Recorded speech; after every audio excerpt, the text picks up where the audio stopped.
Hey guys, here we go into a film study on Jeff Horn versus Terence Crawford. We're only going to be doing round one, a little bit of it. There are a few things I wanted to talk about. First off, what a freaking performance from Crawford. Um, I obviously he's very good. Crawford is very good. He's very smart. He has great tactics in the ring. He has great fight game plans. Um, and he just put on a dominant performance in this fight. Um, and obviously, I talked a little bit about how Jeff was limited in the beginning and that some of his only ways to win the fight were to be physical. Um, and I expected him to be able to be a little bit more physical with Crawford than he was to make it look like a close fight. Um, I picked Crawford to have obviously the more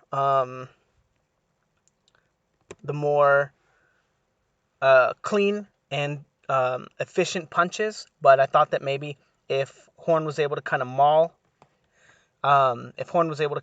him a little bit, he might be able to look like it was a closer fight than it was. But obviously, Crawford just completely nullified any of that physicalness of him by tying Jeff up, and even better, like I talked about in my keys to victory, moving off the line, not allowing Jeff Horn to press him. One thing that he did in this fight that I didn't talk about him doing at all was switching southpaw, and obviously it worked phenomenally. The reason that I didn't talk about it is just because I felt the Indongo film study, or a film study on Indongo, was going to be much better um, than a film study on him fighting someone else southpaw, just because of the in and out style that Indongo had, and how Crawford was able to take advantage of it and really hurt him. And he was able to do the exact same thing to Horn. After the first couple minutes in the fight, he really started to take that timing away from Horn and really make him pay for stepping in because of the way that he moves in and his rhythm. That quote unquote broken rhythm stuff that they were talking about. So anyway, let's get into the first part of the fight. So as you can see, Crawford is controlling the space between them. This is something that I talked about was going to be very important for this fight. He didn't do it very much in the fight that he had with Indongo because he knew where his offense was coming. It was going to be coming off of that step inside from Crawford, or from Indongo, because he always steps with his punches. But it led him sometimes to being out of position and not being ready to counter, and being able to be easily feinted out of position. So I talked, and I couldn't stress this enough in the film study, how important it was going to be for him to control the space and keep his opponent on the outside. And as you can see, he's able to control him, right? First few seconds, Horn's trying to fill him out. But what happens is when he controls him, Jeff Horn thinks that they're going to be touching gloves again, right? And tries to shoot that right hand, but it's not really set up. His only setup in that regard is off of the control that he's trying to have over Crawford's hand as well. And he winds up walking into a right hook right there, boom. And it's not a clean shot. It's the first thrown punch of the fight. But he's looking to get that timing, figure out when he needs to throw it and how to land it. But again, one of the most important parts about controlling the space between them is it stops your opponent from being able to set their punches up properly. So Crawford is in perfect position here to lean back away from that shot and throw his counter. Again, controlling the space, right? Control.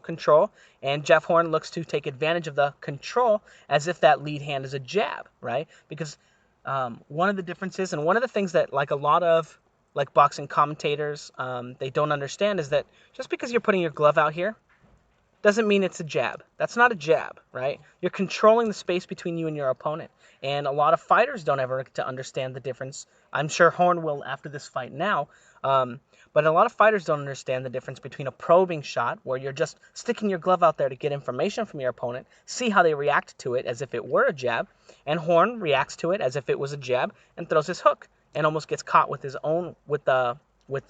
Crawford's own right hook. And then the next scene, boom. Oh, whoops. There's more to that one. Oh, no. Yeah, the next scene. Jeff Horn, without any opportunities to set up his shots because he's being controlled, he's kind of forced into just throwing a right hand and lunging in and then eating a body shot. And that's all because of the fact that Crawford is controlling the space between them, that Horn doesn't feel comfortable moving into that space, shifting, doing the clever things that he does, and trying to make Crawford make a mistake. Crawford's able to keep him, quote unquote, on the outside. That's not what that means.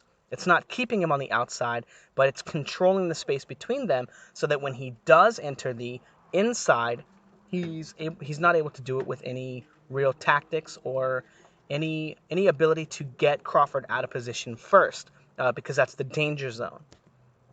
Now again, Crawford controlling the space between them with his lead hand, right? And what does he do? He gets Jeff Horn to throw a right hand and then counter him, right?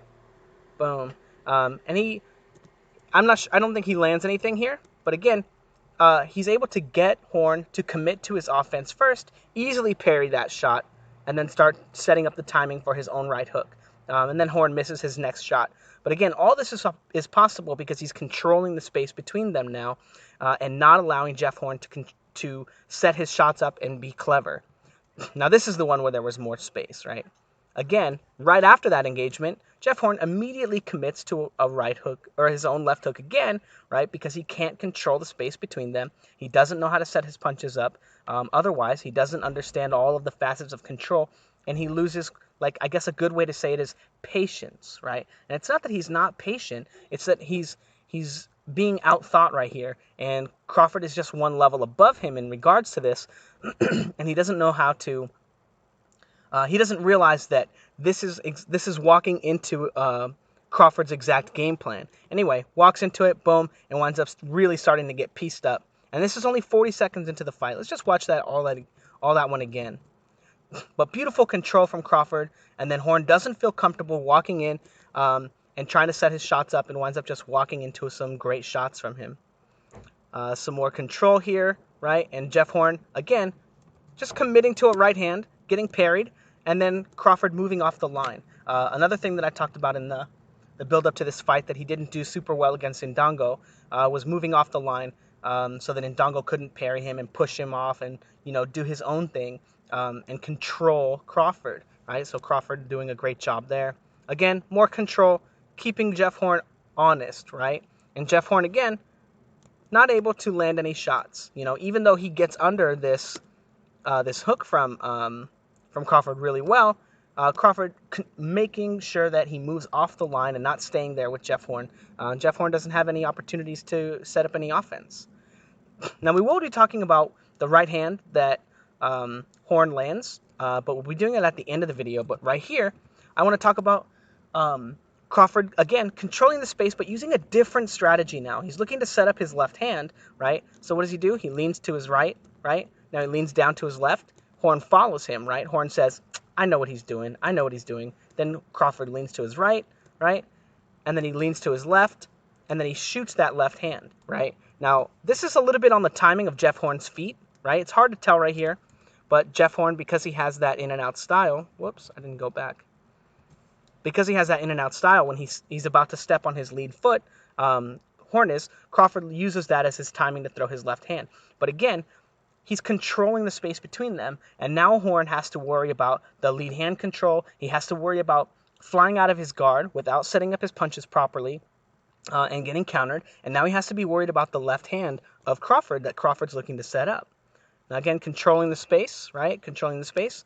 And watch Horn's feet right here. This is really where where Crawford, he's going to stop using so much control during this point in the round. And he's going to be timing Jeff Horn on his foot. So he takes a step right here, and then as soon as he starts to take a step again with his left leg, watch Horn's feet, Crawford starts opening up on him, boom, and makes him take a step back, right? Controlling the space by breaking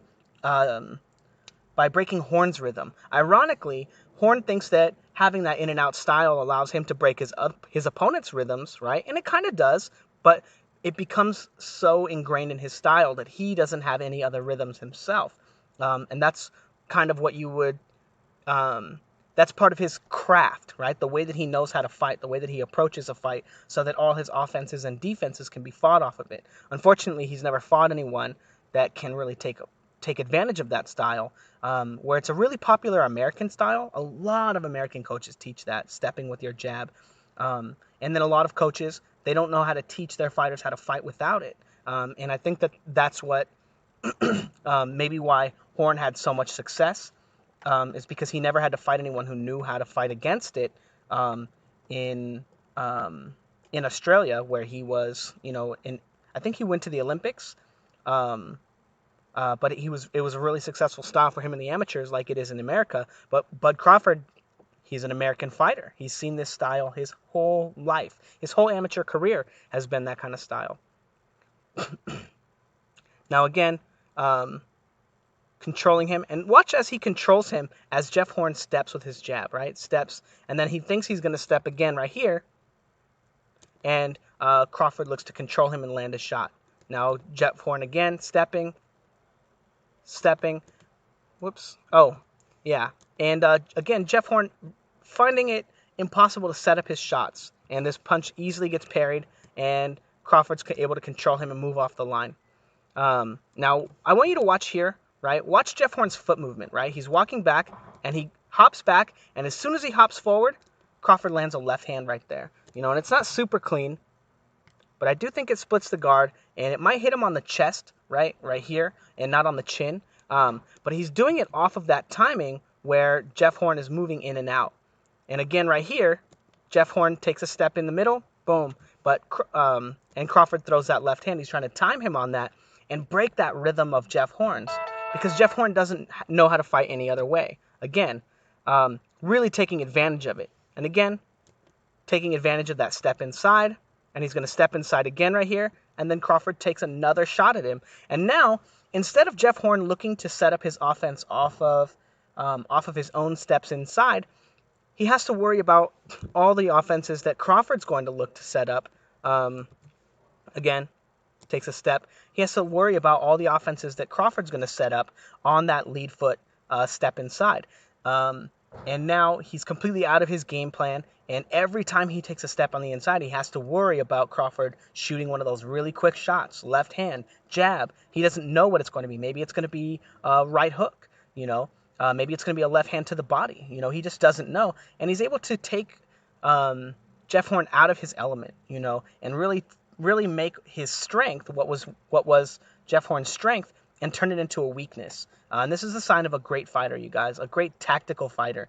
This is the kind of Mayweather style, of tactics. He's very, very, very good tactically.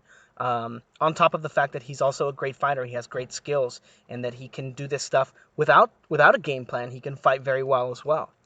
Anyway, we're gonna get into the part where he starts getting hit with the right hand, right? And it only happens once, and then I'm going to show you 2 more times where he makes an adjustment. But look at how he's not controlling the space here, right? This was around the end of the time where he was controlling the space, and he was looking to start timing Crawford, or he was looking to start timing Jeff Horn on that step inside, right? So he's not controlling the space, and he sees that Horn is looking to take that step forward, and he takes his own shot out and tries to counter him to the body, but I don't think he expected the right hand to come and winds up eating that shot, right? Now, in the very next time that Horn tries to do this with him, he takes that step, right? Whoops, we missed it already. He's coming forward, and Crawford looks to control him with that lead hand. Notice how he shoots the jab, right? And he's not committing to it. He's just flicking it out there, and that incites Jeff Horn to say, hey, this is my opportunity. So he takes that step and throws that right hand out there, but Crawford was baiting him into giving up his hand, right? By controlling him, he's able to make him act when he's not necessarily ready, right, or off rhythm, or more importantly, before Crawford finds himself into a position where he's not able to react effectively. Because notice the positioning in the ring here, right here. Look how close he is to the ropes. No control, nothing. He just allows Jeff Horn to walk in, and then Jeff Horn's able to set that shot up. Now Crawford understands in the next clip that he needs to do that. He needs to control him a little sooner, so he has space to move back, parry that shot, and then land his own right hook. Beautiful adjustment from him. And then again, moving off the line. Now again, Jeff Horn coming forward, same tactic. He starts setting up his shot, right? And Crawford shoots a lead hand out there. Just a tiny little flash to control Jeff Horn, and that incites Jeff Horn to say, hey, this is my chance, this is my timing, I need to counter that jab. But again, it's a probing jab. He's just using it to control the space between them because Jeff Horn is looking to set his shots up, and this is how you stop people from setting their shots up, by making you think that you're going to punch him in the face. And he gets Jeff Horn to commit to that shot. He's easily able to get away from it and then reset. And that was the round. It was a brilliant round from Crawford. He got hit by basically like 2 or 3 clean shots in the whole round and really started to put it on Jeff Horn. Now, I think that most of the fight is fought off of this axis of Jeff Horn leaning on his front leg and Crawford really taking that away from him and stopping him from being comfortable of taking those steps in. But if you guys are interested in more rounds and the video gets a decent amount of views today, I'll do another one tomorrow. So let me know what you guys think in the comments below. Don't forget to like, comment, and subscribe.